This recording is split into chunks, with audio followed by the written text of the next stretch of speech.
আমাদের আইসি লিটন হালদার, আমাদের আইসি বোলপুর লিটন হালদার উনি কমপ্লেন করেছেন কি 2 দিন আগে ওনাকে একজন এখানে লোকাল নেতা ওভার টেলিফোন ভার্বাল অ্যাবিউজ করেছেন।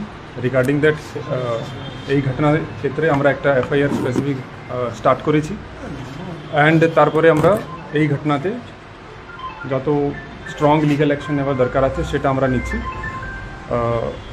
অ্যাজ পার ল আইন অনুযায়ী যা যা নেওয়ার অ্যাকশন নেওয়ার আছে আমরা সব অ্যাকশন নেব। That is it.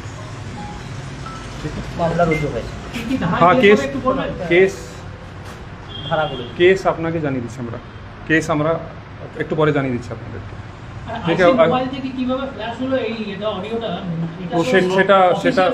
সেটা না সেটা আমরা ইনকোয়ারি সেই সবগুলো আমরা ইনকোয়ারি করে দিচ্ছি। যেসব কর্তারা আছেন, বড় কর্তারা সবাই আছেন, সবাই দিদিকে ভালোবাসেন এবং পুলিশকে আমি প্রচন্ড সাহায্য করি। পুলিশকে আমি ভালোবাসি প্রথম থেকে।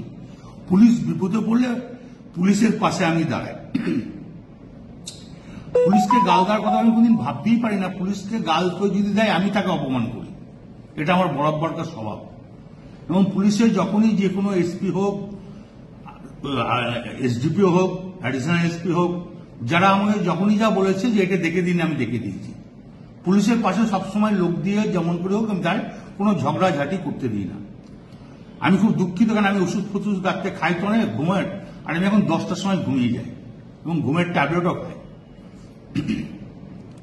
সেই সময় ঘুমটা ভেঙেছে। নুরুল যে ছেলেটা আমাদের খুব হৃদয়, খুব ভালো ছেলে, ওর বাবা বলতো আমাদের দল করতো, বাবার করার পর ও দল করে, খুব নিরীহ ছেলে, ভালো ছেলে।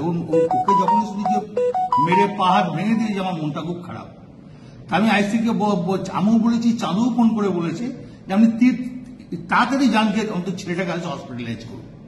তো উনি আমার কাছে অন্য ধরনের কথা বলেছে, সেটা আমি আর বলতে রাজি নয়। তখন আমি নিজের রাগ সামালতে পারিনি, এটা স্বাভাবিক আমি বলেছি। এর জন্য আমি দুঃখিত, আমি ক্ষমা প্রার্থী।